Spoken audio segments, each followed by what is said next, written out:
This is Carl at National RV Detroit, and I'm going to walk you through this 2021 Flagstaff Classic, model number 8529 IKSB. It's an island kitchen.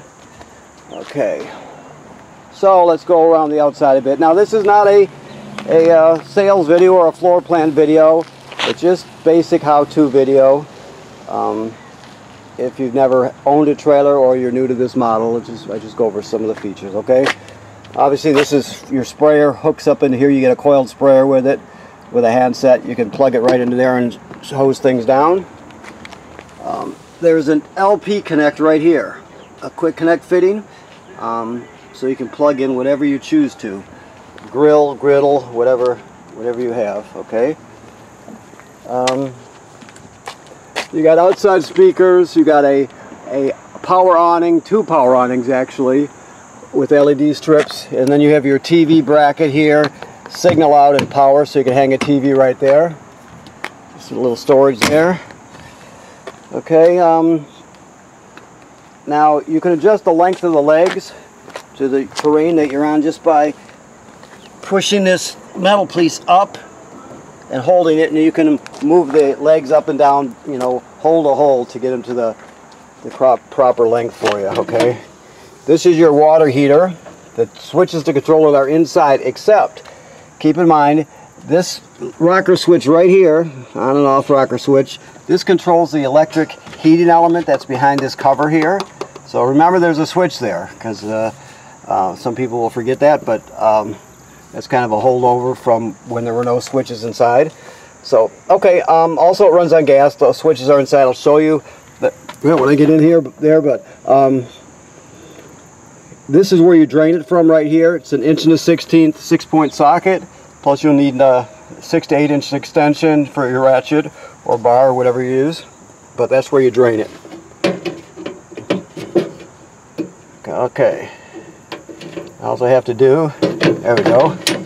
Okay, so this does have an auto leveling system, right? So this is I'm looking at the points here. This appears to be a 4-point system. Okay, it's ground controlled by Lippert. Okay, I'll show you how that operates when I get to the panel for it. Okay, now this is your griddle, and this is your rack that it hangs on, and this is the hose you use. Remember I showed you that there's a quick connect fitting under the trailer. This hose would plug into the back of your appliance and then into that quick connect. Okay. Also you have like a sweeper that comes with it. You can see across there's the coiled sprayer I told you about, and there's your dump hose next to it. That black bag is generally what your short cord is stored in. Okay. Also that's a water filter canister. You get a filter with this. Plus you get a wrench to screw that canister on and off. If you choose to use the water filter, you got to change it every season. So when right before you de-winterize, you would throw it out in the late fall, and then after you winterize it, or wait a minute, after you de-winterize it in the spring, you'd put a new one in. Okay, hopefully that came out right. Okay. All right, so let me just slip back here for a second again. Okay, so your grill hangs on here. The rack goes on there, and then the griddle slides on the rack, and that's where you're going to plug it in right there. Okay, that makes sense then. All right. Also, you can see that there's a hole here with a grommet around it, right? Well, you get a crank with this, and what you can do, I'll show you right here if I can find it. See right there on the frame, there's a shaft with a pin through it. Well, if you crank that, it moves these opposite slide out in and out. So the slide on the other side will go in and out. You get a crank with it. Let me show you. It's this longer one here with a cylinder on the end with a slot in it. Right. So that fits right on that. So you can crank the slide outs manually. You can do this, the door side slide out, you would crank from the off door side, and then the off door slide out, you crank from the door side. It takes a lot of cranks, but it's you can get them in an emergency. Okay? Alright, so you have a 30-pound tank here and a 30-pound on the other side, so two 30-pounders. 2 deep cycle marine batteries, 27 series. And you have a kill switch right here. Right now it's on green, which is on, but you can shut the batteries off if you need to. Okay. Alright, just looking here as I go. Good, okay.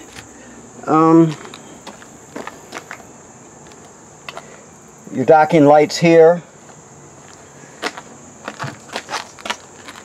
For the dock switch, if it's, maybe it's in the front compartment. I should have looked more carefully.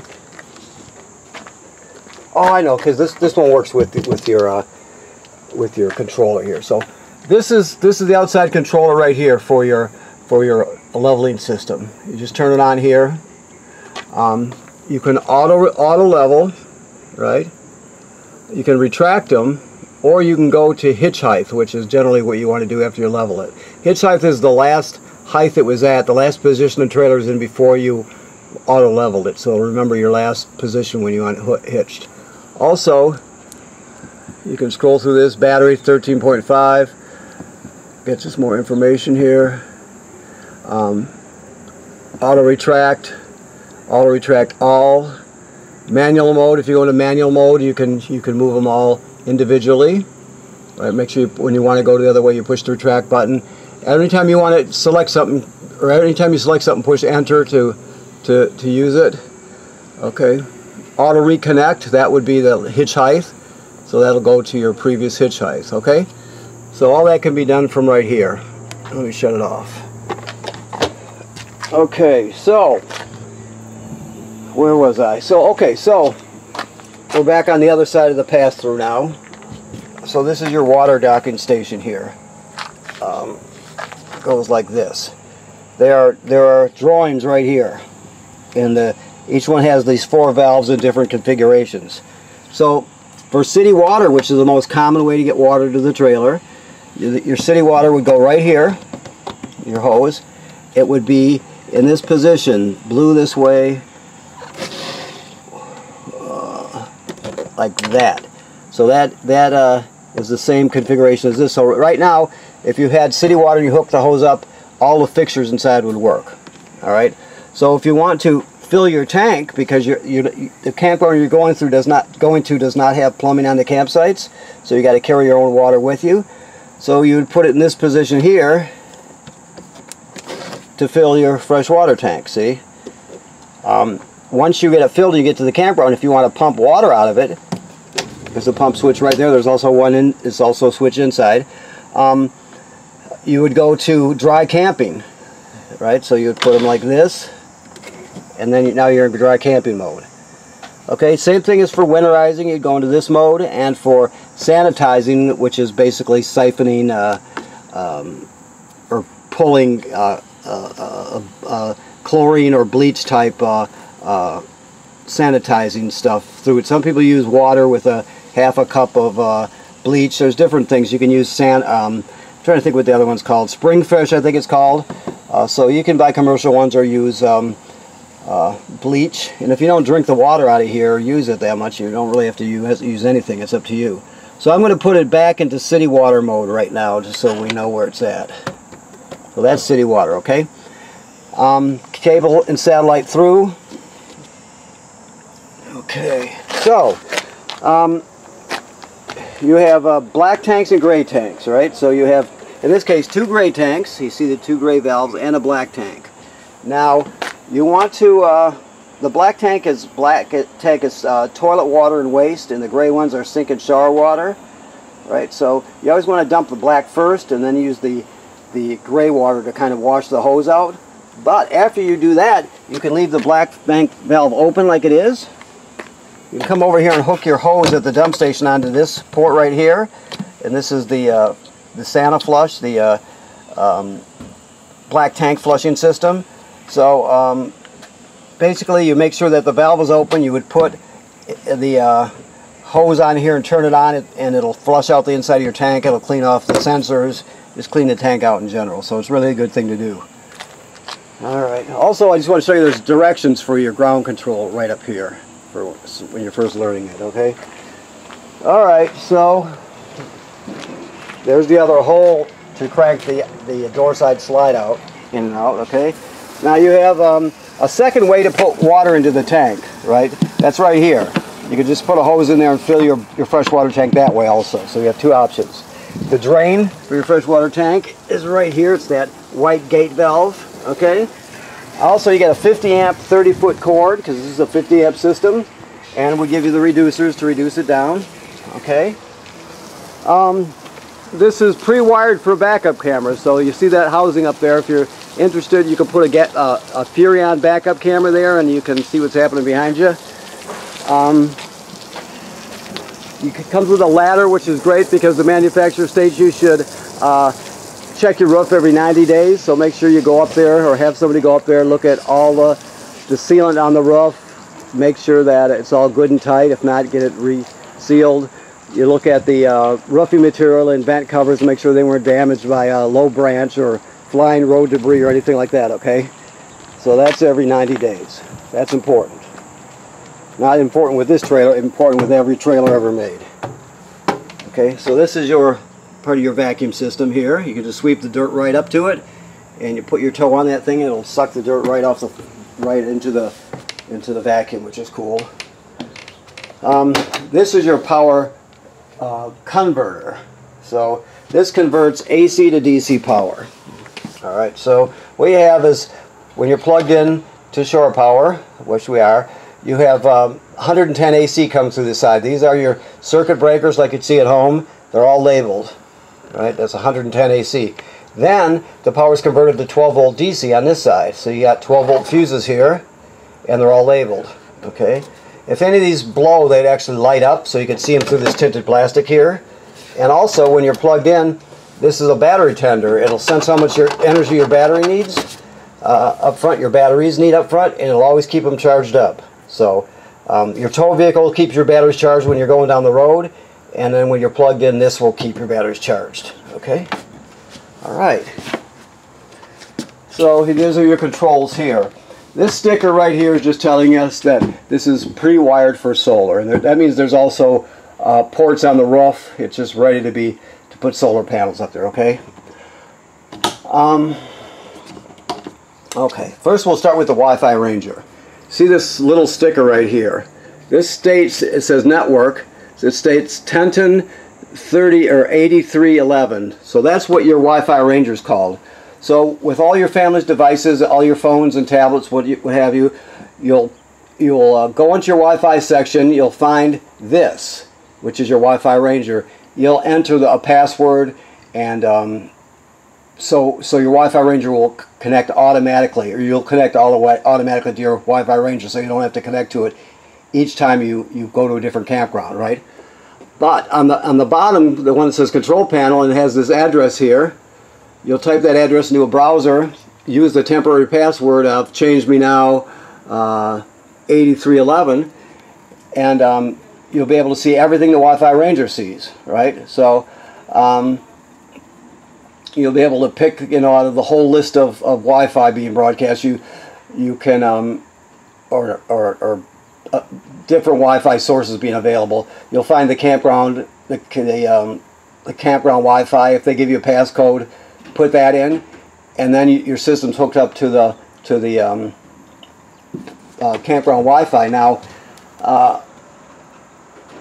each time you get to a different place, you'll punch in public Wi-Fi by going to this address, right, and putting your password in, and you'll be able to connect to it.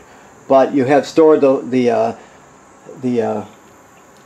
passwords in your phones and tablets, so your device will automatically connect to this. Okay, hopefully that came out right. But so you have the name of your unit, you have the IP address, and you have the temporary password in the middle. Okay. This also you can use an app with this unit here, and you can either scan this doohickey here or go there manually. These are the numbers for it. Okay. All right. So battery is charged. Fresh water has a third in there. Black is empty. Gray 1 is empty. Gray 2 is empty. Gray 1 is the sink and shower for the bathroom, and 2 is the kitchen sink. It has a second gray tank for the kitchen sink. Okay. You can turn your water heater on gas and electric right here. Remember I showed you there's a second switch for electric. outside, there's the one inside, so you got to have both of those turned on. This to light it on gas. Always make sure there's water in the tank before you turn it on. That turns your Wi-Fi ranger on, of course. Hopefully I explained that to you okay. The water pump, you can turn it on here. Remember I showed you there's also a switch by the docking station you can use. This has tank heaters, so you can camp, extend your camping season by turning these on, and it's got heating pads on the tanks, and then another one by the elbow or by the valve. Okay. Also, these are all, of course, all switches here for lights. Your slide out 1, which is this one here, in and out. Slide out 2 over there. Slide out 3, which is your bedroom slide out, and then your 2 awnings right here. Never leave the awnings out unattended. If you're not going to be at the campsite, make sure you roll them in. All right. Okay, I think that covers it for that. All right, this is a display that you will take into your tow vehicle with you, and this tells you your tire pressure. It tells you the temperature of your wheels or your hub area, so it does both of those. Okay. Your thermostat, which is right here. You'll pick the zone. This is zone 1 here. I don't know if zone 2 is installed yet. Yeah, so zone 2 is going to be up front. Zone 1 is back here. So you're in zone 1 right now. You can just go a different mode. You can do it this way. Select the system, off, heat, off, so on and so forth. So you can go through that, and then of course the different modes. There's cool, cool high. You want to always try to run it on auto, so you have cool auto in zone 1. So you'd set the temperature for it, and it's just turning on now, of course. But that's how you set it. Also, there's a lag time. Figure about 5 or 6 seconds lag time when you change from heat to air conditioning, or have everything off and turn something on. Keep that in mind. Okay, I'll just leave that for now. But that's your thermostat. Of course, you would choose zone 2 to set the air conditioner up front. Your range, it sparks to light it. This is your sparker here. I don't know if he's got the gas on. Let's see. Doesn't look like it. Okay, so you turn it clockwise to spark it, and then of course you got 3 burners and 3 knobs. That's how you would light that. Also, down at the bottom here in the oven, there's a pilot light. Let me spark it. Maybe you can see it back there. Okay. So what you do for that is you go to the oven knob, you go to the picture of the flame, you depress it, keep it depressed during the whole lighting procedure. Then you spark this by turning it clockwise until the pilot light down there lights. After it lights, you still hold this for another 10 seconds or so, then go to operating temperature. But when you shut it off, the flame goes out, but so does the pilot light. So you have to relight the pilot light each time you use the oven, okay? All right. Microwave works like any other microwave. It still has this protected stuff on here. It looks kind of dull, but they just left it on. Okay, your refrigerator is a gas absorption refrigerator.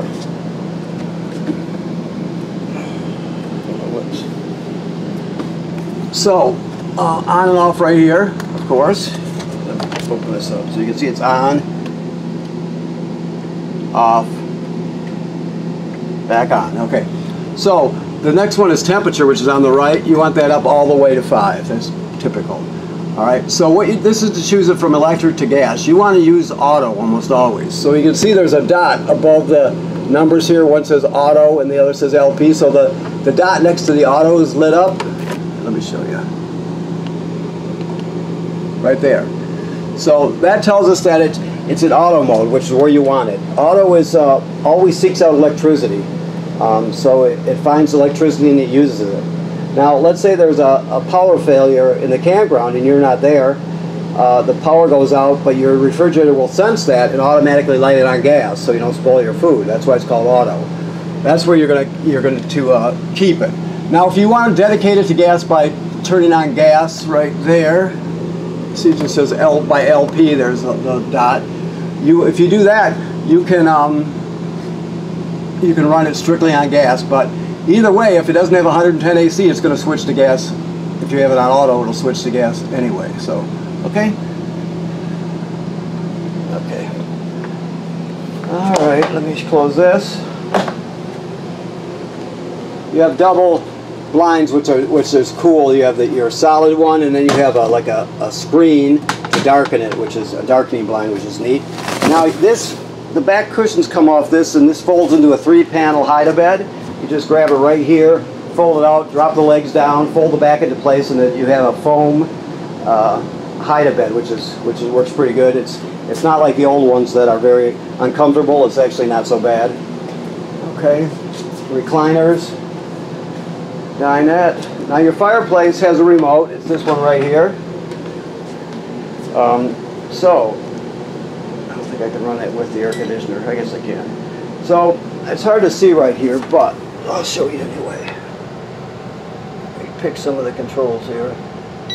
So you can change the appearance of the fire, right?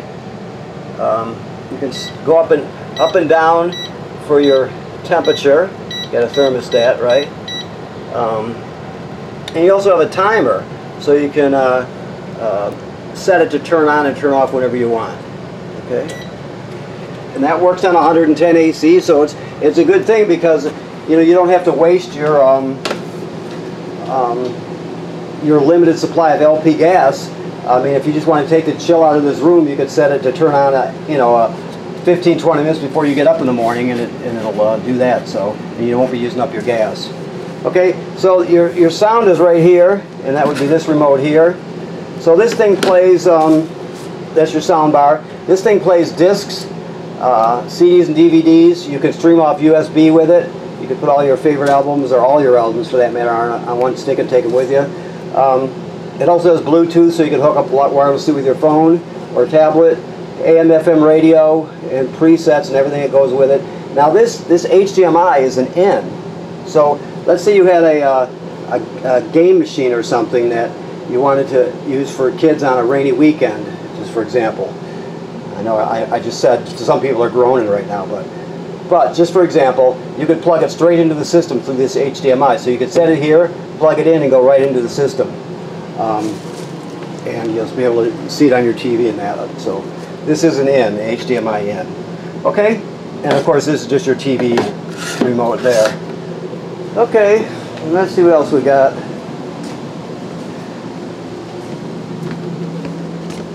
I've never played a video game. Actually, I have. Back when they used to have the console ones, like with centipedes on it and that sort of thing. Tells you how long ago that was. But I've never played one on a computer. So this has a GFCI, obviously. Everything is wired through a GFCI, all the plugs. So you'll have one here. The other one's probably in the bathroom.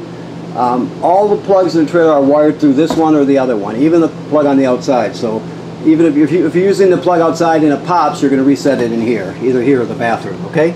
This is your carbon monoxide LP gas detector. It's green, like it should be.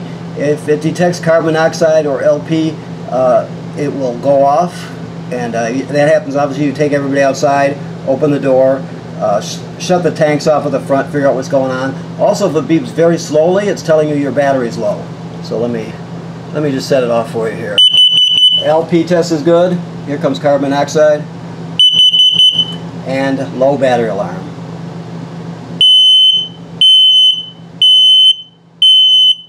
And then back to green. It should always be green. If not, get it serviced. Okay. So I think that's everything up here. Let me look around. Looks good. Okay, this is the power vent up here. So you can control it with this remote controller here. It's got you can open the lid, do the fan speed, all that sort of thing. Okay. I did show you the key. Yes, I did. That's your power converter and battery charger. Okay, so there's the other GFCI right there in the bathroom. So the toilet, if you haven't owned an RV before, you need to know that you have to have water in the black tank and chemical in the black tank before you start using it. So what you do is you get to the campground, you take 1 dose of chemical after hooking up the water, you dump it in the bowl, and then you stand on this and let about 1 gallon of water go into the tank below. You can put more if you want, but generally it's about 1 gallon with chemical. Then you can start using it. If you don't, the smell will be unforgettable. It'll be ground right into your memory. So you always have to have chemical and water in there before you start using it if the black tank is empty. Let's say you're going to stay for another week at the campground, but you had to flush or dump your black tank, right? So because you got another week left, your black tank's empty, you come in here with the chemical, throw it in the bowl, step on the flush pedal, and put about a gallon in and you're all set till you dump it next time. All right. This is another remote controller for your fan. The thing to know about this gizmo here, this is a water miser. It's not a gizmo at all. Actually, it's a water miser. So what this is a water recirculator. Normally, when you're heating up the water, it'll just come from either the demand tank or city water, and it'll just go right down the drain into your gray tank storage, gray tank number 1. Well, what this does, when you have it in the proper position, it recirculates the water in a loop. So it goes from the water heater to here and back. It just keeps looping it. Therefore, you're not wasting water if you're in an area with drought problems, like in parts of California or something like that. And also, you're not wasting space in your gray tank dumping water you don't need to be dumping in there. So it saves you water and space. Now when it heats up, this will change the dramatic color. I think this one turns a rich blue. You'll notice it either way. So when that color changes, you'll say, okay, the water's hot. Then you go right back into normal mode, and it works just like a regular shower. But that's the recirculator called a water miser. I'm going to tell you that everything in here that I've showed you, and everything has a website where you can, like you see, this one is aquaviewincorporated.com. They're going to have videos that explain everything to you. So keep that in mind, that you can also learn from that. We have a packet in here with all the literature that came from the manufacturers. You can get information that way, but you can also get it by looking at the manufacturer's videos. Okay. All right. So here we go. This is a sensor for zone 2. Okay, you got TV right here. Always make sure that if there's an option that this is turned on, which is good. Okay. Let me look around here. So you're pre-plumbed and wired for a washer dryer combo if you want to put it in here. Okay. And then of course you have regular wardrobe storage over here. All right, the bed does come up, and there's some I'm not going to lift it up there. There's some storage space underneath. This is the remote, obviously, for your TV. So I think that about covers everything. So this is zone 2. Okay, so I think I just about covered everything. So I want to thank you for buying your trailer at National RV Detroit. We'll be going through the trailer with you when you pick it up too. Also, remember what I told you about inspecting the roof every 90 days? That's very important. Any place there's sealant from the manufacturer, you should look at it, make sure it's good and tight. If not, get it taken care of. Don't get caulk, silicone tube, or anything from the hardware store. You want the correct stuff from an RV place. In this case, it's something called ProFlex Clear is used on it, and on the roof, it's a lap sealant called Dicor. It's only a couple bucks more for a caulk tube than you would see it with hardware store caulk, but it's a lot better. It's not nearly the same stuff, so spend the extra couple bucks and get the right stuff, okay? Okay, thank you very much.